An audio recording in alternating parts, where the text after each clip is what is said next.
of every individual, or Bhārata, Arjuna, is in accordance with his nature. Man is of nature of his faith. What is faith? That verily he is. In the second verse, Sri Krishna used the word dehinam, embodied beings, and for this he uses the word sarvasya, every individual in this verse.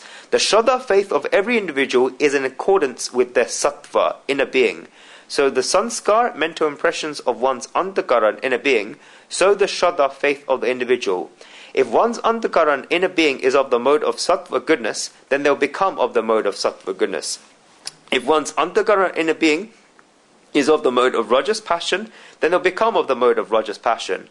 Or if one's antakaran, inner being, is of the mode of tamas, dullness, then they'll become of the mode of tamas, dullness.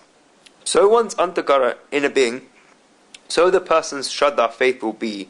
I like this sentence of the Gita in the third line of this verse very much. Ayam purushu Shraddha maya. Man is of the nature of his faith.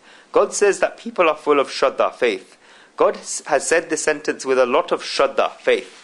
People are full of Shraddha faith at their roots. There cannot be anyone in this world who is without Shraddha faith. Shri Krishna says that whatever a person's faith is, that verily he is. There cannot be anybody who is completely without Shraddha faith. If you look at the simplest of all examples, I'll give you a very beautiful example that if I come to a discourse, then how did I come there? I left my house in Finchley to come here. How did I come here? It is because I had Shraddha faith that I would reach there. But I may not have come to the previous day because I did not have Shraddha faith about whether I would reach or not. What if something would have happened? What I mean to say is that what we are living is some Shraddha faith, otherwise we would not be able to live. We go to sleep at night, but how do we go to sleep at night? We get so tired having worked a whole day that we become sleepy. But we have Shraddha faith that when we go to sleep, then we'll wake up at 5 a.m. in the morning and our eyes will open. But what if somebody comes up to us and tells us that no matter if you go to sleep now, there's no guarantee your eyes will open at 5 a.m. in the morning tomorrow? Then we would say that, leave it brother, we do not want to close our eyes now. We have Shraddha faith that our eyes will open at 5 a.m. in the morning. If you look at even the smallest of things in life, then we have such deep Shraddha faith. If we go to walk by the beach while watching this very nicely, then how we're able to walk? It is because we have Shraddha that nobody will come out from behind to hit us. Otherwise, isn't it possible that we're walking and somebody comes up from behind and stabs us with a knife? Can this not happen? It can happen. But a person who has this doubt will never be able to walk down the beach. He has Shraddha, faith that nothing will happen to me. Only such a person can walk down the beach. The fact that life is running is Shraddha, faith. Why do we eat? It is because we have Shraddha, faith that it will digest. The more that our Shraddha faith reduces, then the less food we eat. If we think that the butter might slip from the bread and that it won't be digested, then we won't have Shraddha faith and therefore we would not eat it. In each and every matter in life, this is the case. Of course, if one believes that the dry bread will go down and be digested, then this is Shraddha faith. Life cannot last without Shraddha faith. Life is based on Shraddha faith. When food is served on our plate, then we immediately pick up our spoons to eat the curry. What faith is this? What if someone puts poison in this? How would we know? But no, we have Shraddha faith that this food has been made in our house, and a person who is giving me food is a good person. He has love and feelings towards me, and therefore he would not do something like this. That is why we can eat it, otherwise the bliss in eating it would go away. Sit down in peace at home and think about how much Shraddha faith you have in every matter. Nobody in this world can say that I have no Shraddha faith. The places of Shraddha faith may be different, and this is possible. The supports of faith may be different, and this is possible. But when a person says that there is no faith, then this person is wrong. One cannot go without faith. Shri Krishna says that whatever a person's faith is, that verily he is. What is Shraddha faith? Sat means eternal. The power of human beings to hold on to the Sat eternal is called Shraddha faith. Sadharyate Anyaya Shraddha and Sadhiyate Anya Sa Shraddha. They can have many different meanings and so many different interpretations of Shraddha faith. What is Shraddha faith? First, the power to hold on to Satya, truth, is Shraddha faith. Second, Shraddha faith is having trust with a pure feeling on the sanskar mental imprints of the swabhav nature of our previous births, the scriptures, or the speech of wise people, knowledgeable people, and great saints about the satya that we have not yet experienced. One thing is certain, that we have not yet experienced it. Shri Krishna of the Gita tells us in verse 19 of chapter 7 that Bahunam Janmanam Ante Gnanavan Mam Prapadite. At the end of many lives, the man of wisdom resorts to me. We have Shraddha, faith on the words of Shri Krishna that we will attain the Supreme Soul. Until now we do not have the experience and we have not attained the Supreme Soul. That is why it is called Shraddha, faith. And the moment when we've experienced it, and at that moment it will become Gnan, wisdom. When Shraddha, faith, turns into experience, then it transforms into Gnan, wisdom. This is because Gnan, wisdom is always experimental. It is always an experience. Gnan, wisdom can never be borrowed. But while there is no experience, then one has to keep Shraddha, faith. This is about having a vision of the Supreme Soul, but is the same in each and everything in life. When you leave your house, sit on a bus and say that you want to go to the temple, then the conductor will tell you, fine, I will drop you at the temple. You have left your house and the bus has not reached the temple, and during that time you have to keep faith that this bus will take me to the temple. Or at that time of going home, that this bus will take me home. You have to keep this faith. Otherwise, can it not happen that halfway through the tire of the bus gets punctured or the brakes of the bus fail?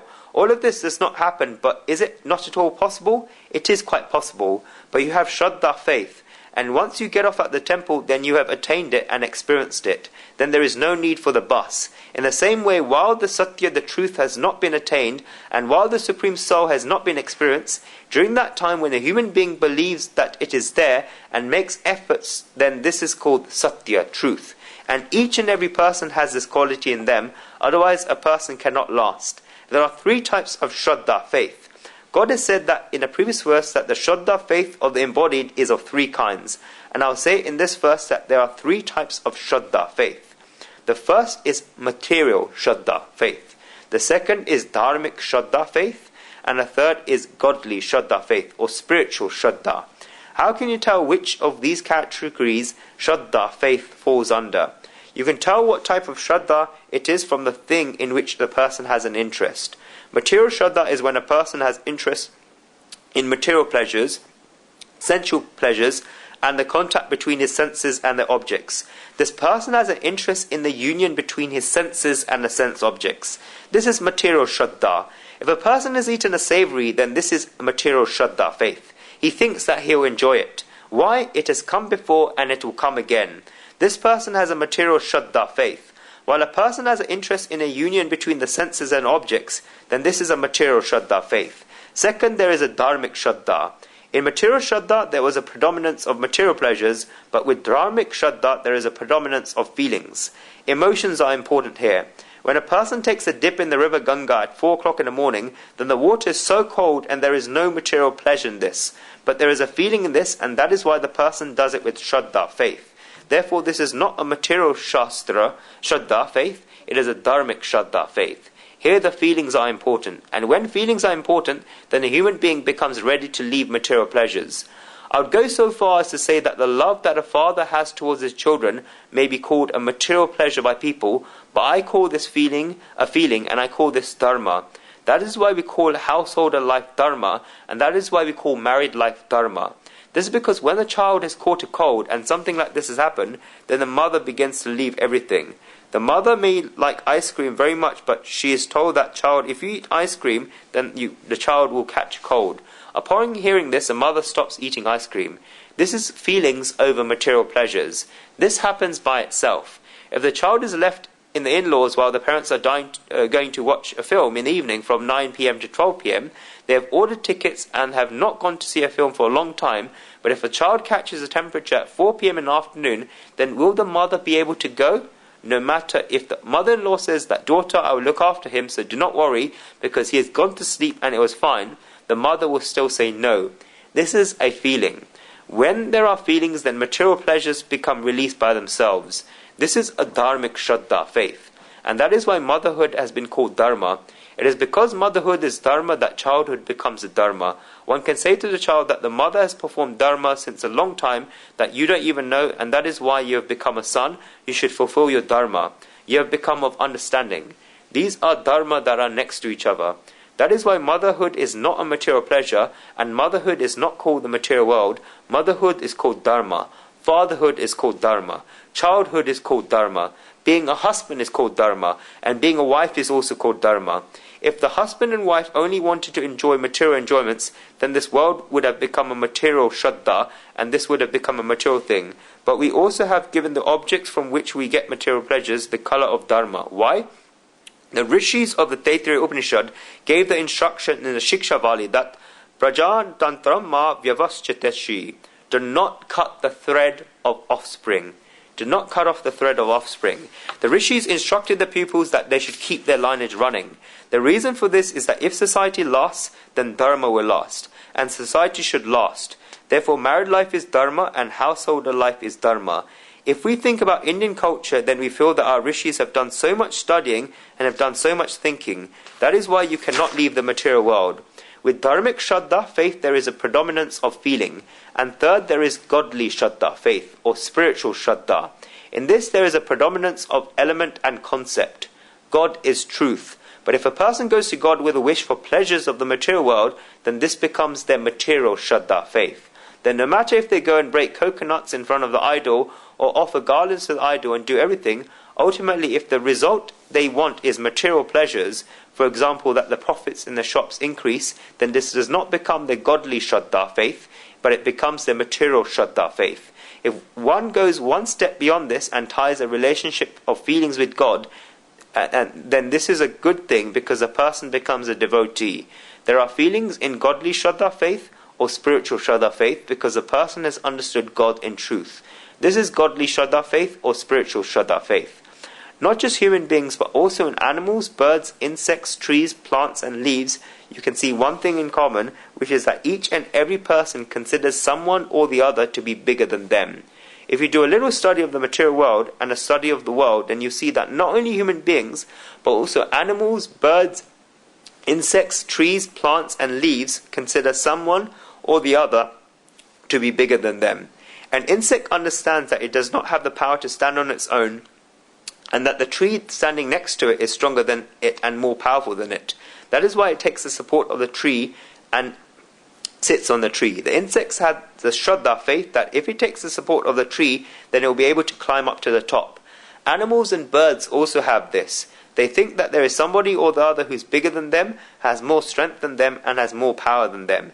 Each and every creature has this. Even human beings have this. Even if it is as a result of fear, the thing is there. Every creature has a feeling that somebody else is bigger than me and I am not ultimate. Each and every creature understands this. How is somebody else bigger than any creature? Accepting that somebody else is bigger than me is the beginning of godliness. This is the beginning of godliness, that somebody else is bigger than me. Then no matter if the person says, I'm not a believer, I'm an atheist and I do not believe in God, everything that he says is wrong. He at least understands that somebody else is bigger than me. Now ask him, in what meaning does he regard bigger? There can be different criteria for someone else to be bigger. One can be bigger in age, one can be bigger in qualities, one can be bigger in education, one can be bigger in intellect, one can be bigger in power, one can be bigger in beauty, one can be bigger from the perspective of the entitlement, one can be bigger from the perspective of the wealth and opulence, one can be bigger from the perspective of the power. But if we think like this, then it will feel like I may have some wealth and opulence, but he has more wealth and opulence. When one begins thinking about what they have, then they will immediately have the thought that there is somebody else who has more of it than them. After thinking about this person, then one thinks that there is somebody else who is more of it than this person. Then ultimately, where will this go and reach? Let us take the subject of wealth. When nobody is bigger than them in regard to this, nobody is bigger than them in regard to this, and perhaps nobody will be bigger than them in regard to this, then even if you go to the ultimate point of thinking about who this is, then we call up such a person Ishwar, one who is full of wealth and opulence, meaning God. The definition of the word Ishwar is one who is full of Aishwarya, opulence and wealth. Therefore, my Aishwarya, opulence and wealth has a limit. The other person's Aishwarya has a limit, and yet the other person's Aishwarya has a limit, but there must be one such a person who has no limit to the Aishwarya, and when we begin climbing the steps one by one and reach the answer, then the place that we ultimately reach and have to stop is called Ishwar, one who is full of wealth and opulence, meaning God. Therefore, basically, when I say that the other person is bigger than me, then this is the first step of Ishwar. If I've not reached the last step and I say that there is no God and that all I can see is Chaganlal, what if I only have one car and the other person has two cars? Then it feels like the other person with two cars is bigger. But there is another person who is sitting there with four cars. This means that my attention has not fallen on the person sitting with four cars, and I just consider the person with two cars to be bigger than me. The person who says that there is no God is not in reality intelligent. His perspective is small, and some more doors of his perspective should open. He was going up until one point, but he should come forward and look further and reach that place where it is not possible to go any further. This is called Ishwar, one who is full of wealth and opulence, meaning God. And this is the same in each and every matter, be it in matters of intelligence, in matters of power, in matters of beauty, in matters of wisdom, and in each and every matter. Such a one is called Ishwar, one who is full of wealth and opulence, meaning God. A person should have Shraddha, faith of the mode of Sattva, goodness, and if we have this, and God says that what the person's Shraddha faith is, that verily he is. So the person's Shraddha faith, so the person is. You are what you think you are. You are what you believe you are, and you are what you trust you are. This is a simple and straightforward thing. If you have the Shraddha faith that there is nothing in you, then nothing will remain in you in reality. And if you have the Shraddha faith that I am me hasto Bhagwan, I am me Bhagavatara, this arm of mine is God. In fact, it is greater than God, because the hands with which I perform divine activities will enable me to attain the Supreme Soul. Then you can achieve that. Shatan jive me shraddha, ananda me shraddhastam, ajitas shama shraddhasvatam, adina shama shraddhasatam. We want to live for 100 years. We want to live in bliss. We want to be undefeatable for 100 years. We will not be powerless. We will be powerful for 100 years. This is a Shraddha faith that you should have. And if this Shraddha faith arises, then a person's life will be like this. A person says, I'm a big sinner. I'm like a small, and I've committed a lot of sins. That is why I've come here. We'll keep doing this and we'll not do anything else. So the person's Shraddha faith is that verily he is. Not only has God given us birth and sent us here, but he also sent us with a stamp that Mamai Vansho Jiva Loke Jiva Buddha Sanatana. A fragment or fraction of my own self becomes a living soul, eternal in this world of life. I often say as a joke that if you want to get something from the market that is consumer goods, for example, a watch, and the person shows us 8 to 10 watches which we look at, then some of them will say made in Switzerland. From seeing this, we think that this must be a good watch. When one stamp has gone on this watch, then we immediately think that Swiss watches are good. Then we have to leave all other watches and put our attention on that watch, because a stamp has gone onto it.